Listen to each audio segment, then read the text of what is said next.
Katakanlah kepada orang laki-laki yang beriman, hendaklah mereka menahan pandangannya.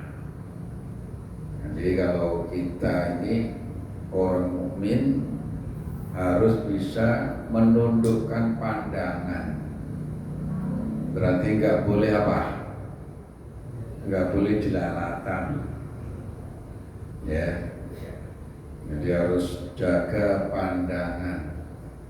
Karena pandangan ini seperti sahmun lisyaiton, yaitu panah dari panah setan. Kan pertama dari pandangan, kemudian turun kemana? Dari mata turun. Nah itu kan. Jadi dari pandangan dulu. Jadi kalau udah bisa jaga pandangan, insya Allah yang lain bisa terjaga. Gitu.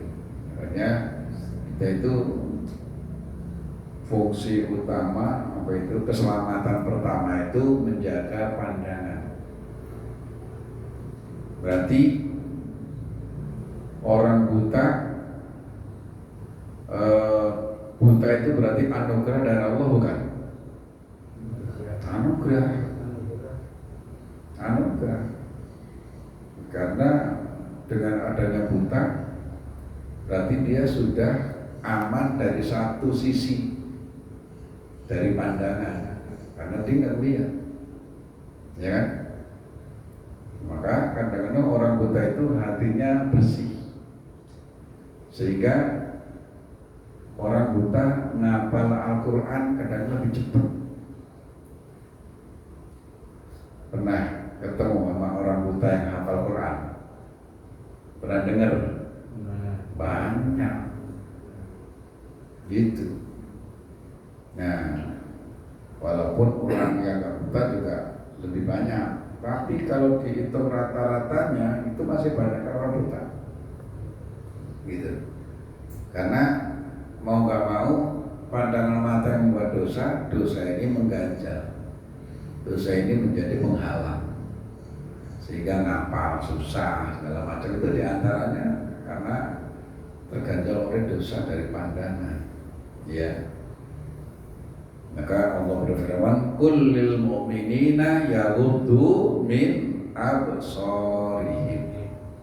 Wa qala ta'ala, Bismillahirrahmanirrahim. Bismillahirrahmanirrahim. Innas sam'a wal basara wal fuada kullu ulaika kana anhu mas'ula.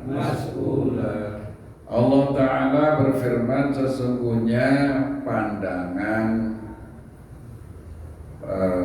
pendengaran, penglihatan, dan hati semua itu diminta pertanggungjawabannya. Kita kan dikasih anggota yang untuk input. Kalau input itu yang kita jadi pemasukan. Itu dari mana? Dari telinga. Nah, jadi yang masuk itu dari telinga, dari penglihatan. Kemudian baru fuad ke hati. Gitu. Kalau dari yang didengarkan selalu yang baik, yang dilihat selalu yang baik, hati menjadi baik. Hati kan di dalam. Nah, di dalam ini terserah yang masuk. Dari mana masuknya? Dari dua. Dari pendengaran, dari penglihatan, gitu. Jadi inna sam'a pendengaran, wal basoro penglihatan, wal fuada dan hati, kullu ulaika kana anhu mas'ula. Tiap-tiap dari semuanya itu akan ditanya, dimintain pertanggungjawaban. Kira-kira nanti begitu kita dimintain pertanggungjawaban, kira-kira gimana? Apa yang pernah kita lihat selama ini? Apa yang kita pernah dengar selama ini? Kemudian apa yang diangan-angan di hati kita selama ini? Nah, apa kita kira-kira isinya apa? Banyak yang kita lihat yang bermanfaat atau yang tidak bermanfaat. Nah itu nanti di akhirat itu kesingkap semua. Kalau sekarang mah kita pada lupa gitu. Nah, jadi kalau sudah masuk dari telinga, masuk dari lisan, dari pandangan ke dalam hati, lalu keluar. Nah, keluar nih yang outputnya itu keluarnya lisan. Kalau lisan ini keluar dari apa yang ada di dalam hati. Kemudian anggota badan. Gitu. Jadi yang paling penting itu menjaga itu dua, pendengaran dan penglihatan. Itu paling penting. Gitu. Orang itu bisa ngomongin orang karena lihat, ya kan? Kalau nggak kenal, nggak pernah lihat sama sekali, ngomongin apa enggak? Orang kenal aja enggak, mau ngomongin gimana ngomonginnya? Kan karena pernah dengar, ya, nggak pernah lihat, pernah dengar dari seseorang yang nyampain, gitu. Jadi ada berita, terus kita mendengar tentang seseorang, padahal kita nggak pernah lihat. Gara-gara dipengaruhi, dapat berita yang buruk, terpengaruh nggak hati kita? Terpengaruh, ikut kesel sama orang itu, padahal kita nggak pernah ketemu, hanya karena dengar dari seseorang tuh bisa jadi ikut kesal, bisa juga sebalikannya ikut senang. Padahal kita sendiri belum pernah ketemu, hanya diceritain karena mendengar. Oh itu, jadi sebenarnya hanya itu, ya pokoknya itu yang mempengaruhi perbuatan kita itu. Apa yang kita dengar, apa yang kita lihat. Ya. Wa qala ta'ala ya'lamu kha'inatal a'yun. Allah mengetahui pandangan yang khianat. Ada pandangan orang, tapi pandangan yang khianat. Ada pandangan yang mengajak kebaikan, ada pandangan yang mengajak keburukan. Dari mata itu orang bisa isyarah kan, ngedip. Apa itu maksudnya itu? Gitu. Liatin mulut. Ya kan? Ada, semuanya itu akan terungkap, walaupun nggak nyatakan dengan perkataan. Dari pandangan itu maksudnya Allah sudah tahu, maksudnya dia memandang itu sudah tahu ya. Jadi dari pandangan itu. Sehingga dulu ada penyanyi siapa, Opik ya, Taufik ya, yang pandangan pertama sejak aku berjumpa. Salah? Iya, Arabik Taufik. Iya kan? Iya, jadi pandangan itu pengaruhnya besar. Jadi selama ini kita bisa menjaga pandangan aman. Ya. Wa qala ta'ala inna rabbaka labil mirsad. Sesungguhnya Tuhanmu benar-benar mengawasi. Jadi setiap saat kita itu diawasi oleh Allah. Cuman kita nggak merasa.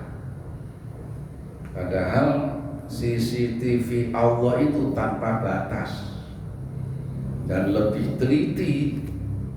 Dari maksud pandangan aja Allah tahu, gitu.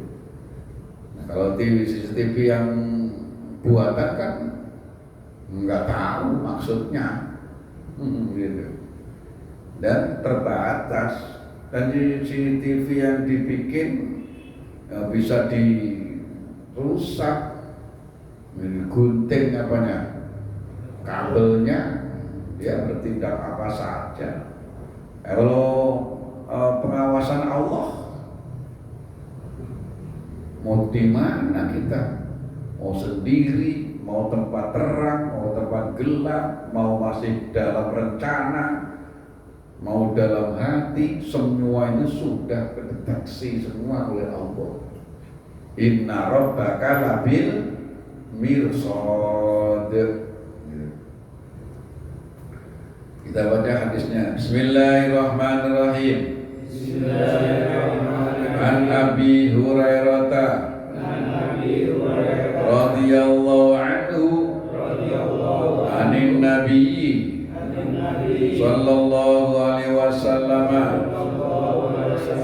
qala kutiba ala ibni Adam nasibuhu minazina mudrikun dalika la mahalata al ainani zina huma an-nadharu wal udhunani zina huma al istima'u wal lisanu zinahu al kalam wal yadu zinaha al batshu wal rijlu zinaha al khuta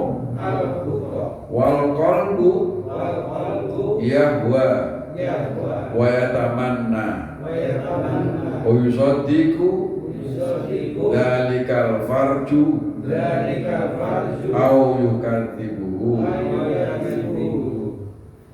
Dari Abu Hurairah radhiyallahu an, dari Nabi Muhammad sallallahu alaihi wasallam, beliau bersabda, telah ditentukan bagi anak Adam, bagi manusia, bagian zinanya, di mana ia pasti mengerjakannya.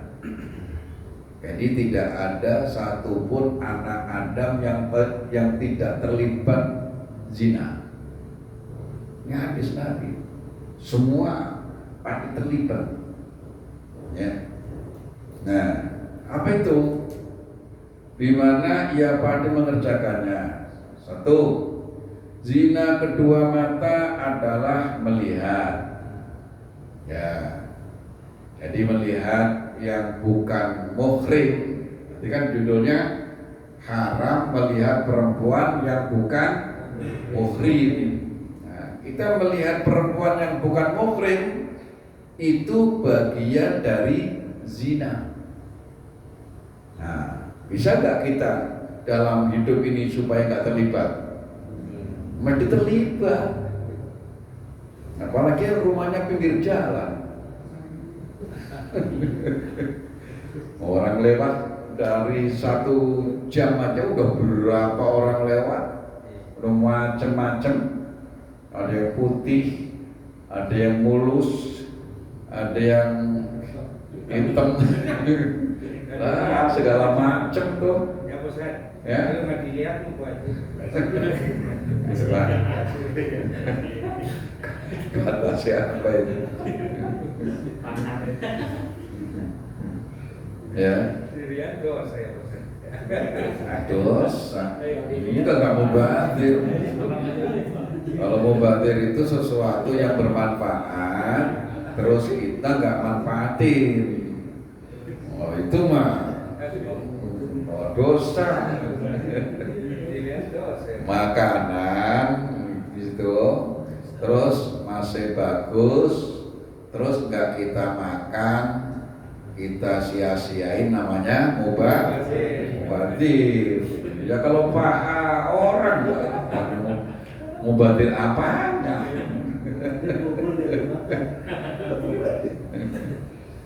Jadi susah orang untuk menjaga benar-benar selamanya supaya nggak terlibat. Ya rata-rata, ya semua, ya termasuk ustaz. Ya, kan ustaz juga jangan-jangan lebih parah gitu. Jadi mata zinanya melihat. Zina kedua telinga adalah mendengar. Ya mendengar yang jorok-jorok ngomong, ya kan. Zina lisan adalah berbicara. Kalau lagi ngobrol nggak jauh dari apa yang diobrolin, itu semalaman ngobrolin cewek ini, itu semalaman terlibat zina. Bagaimana menghindarinya? Ini Allah, ya selesai. Zina tangan adalah memukul. Zina kaki adalah berjalan menuju tempat zinaan. Terus serta zina hati adalah bernafsu dan berangan-angan. Ya, itu dalam hati nafsu itu termasuk zina. Gitu. Kita bayangin, gitu. Bayangin bintang film yang cantik, ya. Kita bayangin itu dalam hati, angan-angan itu termasuk zinanya hati, ya pokoknya banyak tobat dah, ya. Untuk nggak terlibat nggak bisa. Kenapa? Istrinya aja lah. Nah, ini kadang-kadang sama istrinya bosan. Istrinya jarang-jarang dilihat. Yang dilihat malah yang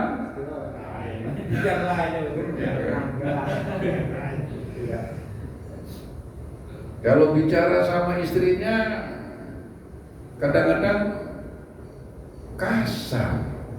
Giliran ngobrol sama cewek cantik,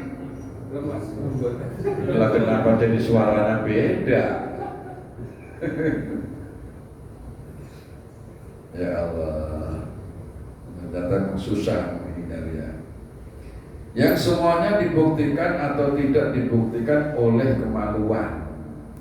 Jadi sampai kepada zina kemaluan atau tidak, tadi semua itu masing-masing sudah perang, masing-masing berperan berbuat zina.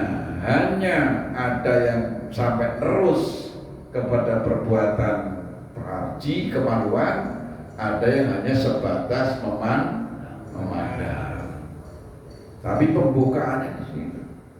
Makanya kalau Al-Quran itu melarangnya tindakan preventif. Jadi jangan mendekat, wala taqrabuz zina. Jangan kau mendekati zina. Maksudnya tadi itu, jaga pandangan, jaga ucapan, jaga pendengaran, gitu. Jaga tangan, jaga kaki, jaga semuanya itu. Itu wala taqrabuz zina. Ya karena apa?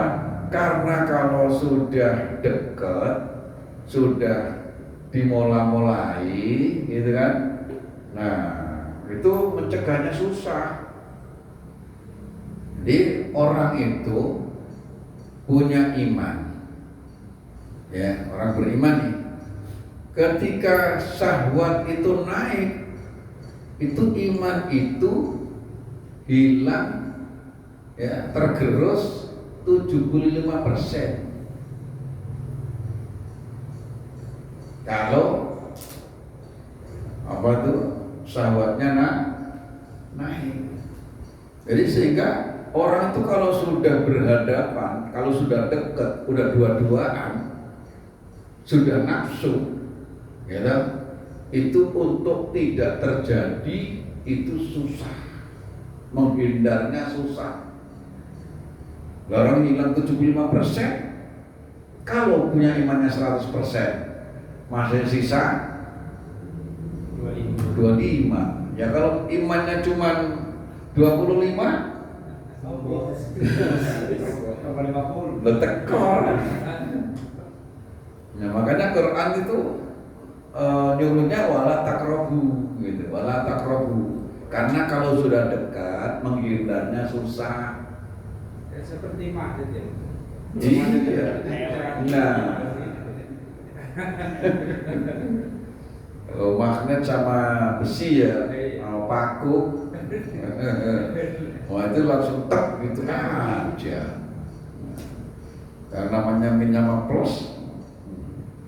Makanya jangan berdua-duaan. Karena ketika seorang lawan jenis berdua-duaan, yang ketiganya adalah setan. Gitu. Ya. Wa an Abi Sa'idin Al-Khudri radhiyallahu anhu anin Nabi sallallahu alaihi wasallam qala iyyakum wal julusa fil turuqat. Qalu ya Rasulullah ma lana mimma jalisina buddun natahaddatsu fiha. Qala faqala Rasulullah sallallahu alaihi wasallam fa idza abaitum illal majlisa wa'atu tariqa haqqahu. Qalu wa ma haqqu tariqi ya Rasulullah?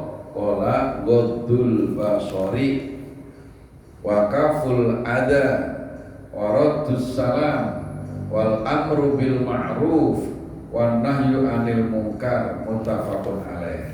Nah, ini hadis bagi yang suka nongkrong pinggir jalan nih. Yang suka nongkrong pinggir jalan. Apa? Dari Abu Sa'id Al-Khudri radhiyallahu an, Nabi SAW bersabda, jauhilah oleh kalian duduk di jalan-jalan, nongkrong, punya tempat duduk-duduk di pinggir jalan, ya, punya base camp gitu, yang di pinggir jalan. Nah, mereka punya tempat nongkrong pinggir jalan. Ini ada khusus hadisnya ini, gitu. Para sahabat bertanya, wahai Rasulullah, kami tidak bisa meninggalkan tempat duduk kami. Jadi di zaman sahabat pun udah ada yang tukang nongkrong, gitu. Suruh ninggalin nggak bisa, karena udah tongkrongannya di situ. Pinggir jalan, udah galin nggak mampu. Terus kata Nabi, ya, kalau kamu tidak mampu, maka berikanlah hakul torik, hak orang yang berjalan. Kemudian sahabat bertanya, apa hak jalan itu wahai Rasulullah? Beliau jawab, satu, memejamkan mata. Jadi kalau kita emang terpaksa nongkrongnya itu di pinggir jalan, kalau ada orang lewat, perempuan, kita pura-pura nggak tahu. Itu kalau sama temen ya udah sama temen aja. Jadi ada cewek lewat, nggak usah pakai suwit-suwitin. Ini mah kalau yang lewat nenek-nenek dicuekin, giliran yang lewat cewek cakep, wow. Kalau sekilas gitu. Kalau sekilas doang. Gila sampai. Sekilas doang ini sudah. Ya itu berarti dia nggak bisa memberikan hak jalan. Jadi hak jalan, kalau kamu terpaksa nongkrong tetap di pinggir jalan, berikan hak jalan. Nah, apa hak jalan? Yaitu kamu memejamkan pandangan, menundukkan pandangan, biar orang yang lewat nggak terganggu. Kalau orang lewat ribet, ya orang dari jauh udah dilihatin aja. Sekarang perempuan perempuan yang pada pakaiannya setengah-setengah. Iya, lalu lu jalan. Makanya Ya. ini harus ini. Ya, makanya yang namanya di jalan yang macam-macam yang lewat, gitu kan? Nah kitanya emang ada di situ. Satu, memejamkan pandangan. Yang kedua, membuang kotoran. Jadi kalau kita nongkrong pinggir jalan, ya sekaligus kita dengan jalan itu bagaimana supaya gangguan-gangguan di jalan kita hilangin. Jangan malah dipasangin tanggul, jangan malah bikin susah orang lewat. Itu. Jadi bagaimana supaya orang lewat itu nyaman. Nah, kita yang ada di situ. Gitu. Kemudian menjawab salam. Kalau ada orang lewat, mengucap salam, jawab. Ini pinggir jalan, ada orang lewat, assalamualaikum, diam aja. Ya kan? Karena orang yang berjalan, dia memberikan salam kepada orang yang duduk, gitu. Karena ada urutannya itu, orang yang berkendara memberikan salam kepada orang yang berjalan, orang yang berjalan memberikan salam kepada orang yang duduk, gitu. Dia yang duluan salamnya. Terus serta menyuruh berbuat baik dengan mencegah kemungkaran. Ini hak jalan. Artinya supaya kalau tetap duduk di jalan itu bagaimana supaya membuat orang lewat tetap nyaman, nggak terganggu, gitu. Ya, tapi ya jarang lah anak muda nongkrong pinggir jalan. Ya kebalikannya semua. Bisa malakin malahan, jadi malah bikin apa? Kemungkaran namanya. Yang seharusnya bikin orang lewat jadi aman, malah jadi nggak aman, gitu. Nah, kebalikannya ini Nabi nyuruhnya begini, teliti banget nih, ya kan? Yang menjaga pandangan, membersihkan jalanan, kemudian juga menjawab salam, terus menyuruh berbuat baik, mencegah kemungkaran. Jadi bukan malah membuat kemungkaran, bukan orang lewat malah diganggu, namanya buat kemungkaran, gitu kan? Ya, baik, sampai di sini udah 3 hadis dan 4 ayat Al-Quran. Baik, kalau ada yang mau bertanya silakan. Ada yang bertanya? Ya? Pandangan dari murid ke guru itu gimana? Lah ini lawan jenis. Ya. Oh, kalau sama-sama jenis mah nggak ada batas. Ntar saya nggak boleh mandang lagi. Kan belum dijelasin. Jadi kalau guru laki-laki Iya. ngajar perempuan, itu yang bagus pakai satir, nah, gitu. Jadi tetap ada gordeng. Nah, kemudian di sini perempuan di sono, gitu. Itu pilihan pertama, gitu. Nah, kalau di apa itu dibikin nggak nyaman gitu, karena orang langsung kelihatan aja masih ngobrol, apalagi ketutup, gitu kan. Akhirnya kurang semangat gitu dengerinnya. Ya oke lah, tetap boleh dibuka, tapi jangan terlalu dekat. Kemudian ya tetap bisa jaga pandangan masing-masing. Itu pun juga kalau muridnya juga sudah apa? Udah pada tua, gitu. Dan semuanya nutup aurat. Nah, bagaimana kalau guru ngajar anak semea yang semuanya pakai rok? Wah, itu yang sering terjadi. Itu antara manfaat memberikan ilmunya dengan madorotnya, banyak madorotnya, maka banyak kasus gitu. Karena ya tadi itu menjaga pandangan itu nggak gampang.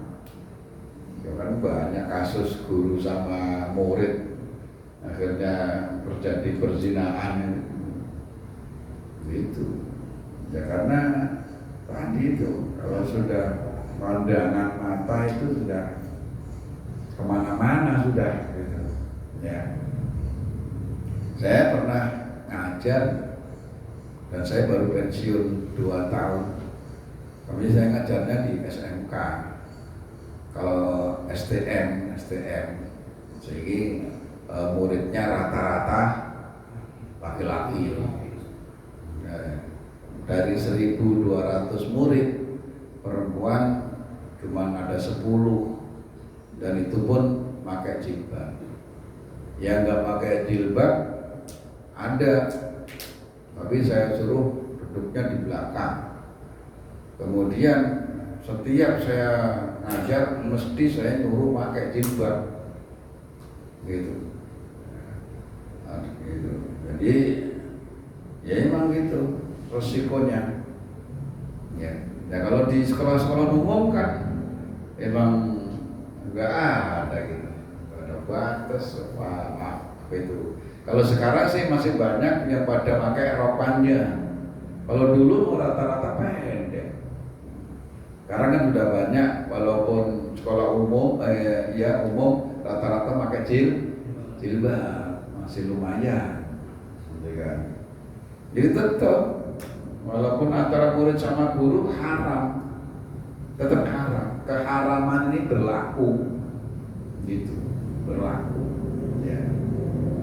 Ya, ada lagi? Ada. Di Pulau Gebang dulu ada namanya Pak Ustadz Haji Jumin Ali. Itu kalau ngajar majelis taklim ibu-ibu gitu pakai satir. Jadi yang ngajar di sini terus ibu-ibu di sono terus pakai satir begitu, gordeng begitu. Tapi ya gitu. Ujung-ujungnya ya banyakkan pada ngobrol. Ya kan nggak ngeliat gurunya. Orang dilihatin aja masih pada ngobrol, apalagi kan nggak kelihatan. Jadi ya ada plus minusnya gitu. Ya, jadi semuanya itu ya kita harus benar-benar untuk bisa menjaga. Nah, kemudian berikutnya mesti kita banyak istighfar. Ini yang penting. Jadi untuk menghindari dosa kayaknya sulit. Masing-masing anggota badan itu masing-masing punya peran, ya kan? Terlibat dalam dosa. Nah, sekarang itu bagaimana caranya supaya dosa-dosa yang nempel itu bisa berguguran, bisa kembali bersih. Makanya Nabi mengajarkan setiap hari jangan kurang dari 70 atau 100 istighfar, karena kita tidak akan bisa menghindar dari dosa. Al-Fatihah. Assalamualaikum warahmatullahi wabarakatuh.